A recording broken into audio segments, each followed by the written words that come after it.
मेरा सभी राज्यों से फिर से एक बार अनुरोध है कि वित्त मंत्रालय इस एक्ट के बारे में पुनर्विचार कर रहा है, तो जितनी भी जरूरी बदलाव है एक साथ हो जाते हैं तो हमें फायदा होगा।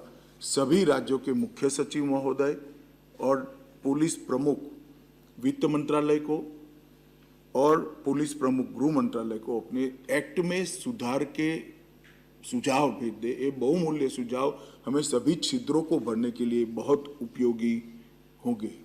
मित्रों, अंत में मेरा इतना ही कहना है कि एक बात मैं इसलिए कहना चाहता हूं कि मैंने अभी एक वाक्य कहा कि परिणाम से कभी संतोष नहीं मानना चाहिए, तभी हम आगे बढ़ सकते हैं, परंतु परिणाम बहुत उत्साहजनक है ये भी जानना बहुत जरूरी है। इसलिए मैं आपको कुछ परिणाम बताना चाहता हूं। मित्रों, 2004 से 14 तक सिंथेटिक ड्रग का जहां तक सवाल है, 26 लाख किलोग्राम ड्रग जब्त किए गए थे देश में 10 साल में, और 14 से 26 तक 1,18,00,000 किलोग्राम हमने जब्त किया है। ये बताता है कि हमारा अभियान सफलता की दिशा में आगे बढ़ रहा है, हम कर सकते हैं। और वो ड्रग का मूल्य 40,000 करोड़ था और ये जब्त ड्रग का मूल्य 1,84,000 करोड़ रुपया है। बहुत बड़ा जंप हमने आगे बढ़ाया है।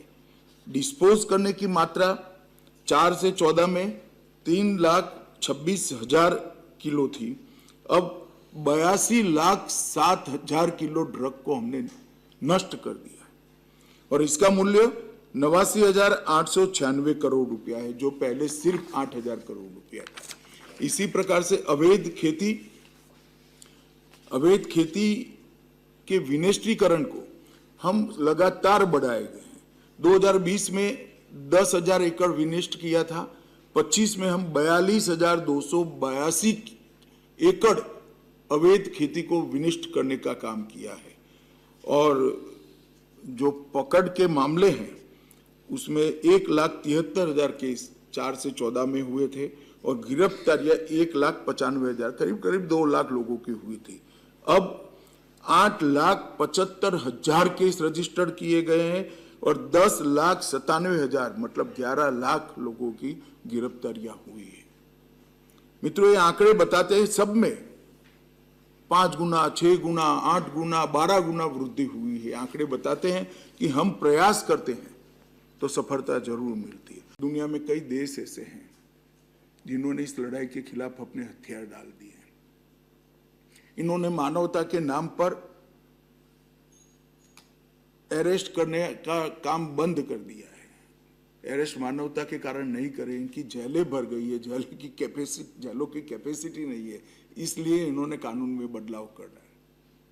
हमारा सर्वे कुछ समय में आ जाएगा। मेरा सबसे आग्रह है कि हम इस जंतर पर अगर एक साथ होकर लड़ते हैं, एक मुश्त होकर लड़ते हैं, तो निश्चित रूप से विजय हमारी होगी, क्योंकि हमारा आशय शुभ है और अंततोगत विजय तो शुभ आशय की ही होती है। और मुझे पूरा विश्वास है कि 3 साल के अंदर हम भारत में ड्रग के नेटवर्क को समाप्त करने की दिशा में बहुत आगे बढ़ जाएंगे। ये लड़ाई एक प्रकार से हमारी अनंत लड़ाई है, मगर आघात इतना बड़ा होगा ये 3 साल में कि ये लड़ाई को खड़ा होने में वर्षों लग जाएंगे, दशकों लग जाएंगे। ये 3 साल हम सब सामूहिक प्रयास से मेहनत करें, एक लक्ष्य को तय कर मेहनत करें, समय पालना के साथ लक्ष्य को तय करें और साझी रणनीति के साथ करें, तो विजय हमारी सुनिश्चित है। फिर से एक बार नरेंद्र मोदी जी का नशा मुक्त भारत का लक्ष्य आप सभी को याद कराकर मेरी बात को समाप्त करता हूं और अंत में सभी का अब तक जो 2-3 साल में हुआ है इसके लिए बहुत बहुत धन्यवाद भी ज्ञापित करना चाहता हूं कि बहुत अच्छे परिणाम हमें मिले हैं, मगर इससे संतुष्ट नहीं होना है। ये जो बेस बना है, बेस का उपयोग कर एक लंबी छलांग लगाने के लिए हमें आगे बढ़ना है और भारत को ड्रग मुक्त बनाना है। बहुत बहुत धन्यवाद, आप सभी का हृदय से धन्यवाद।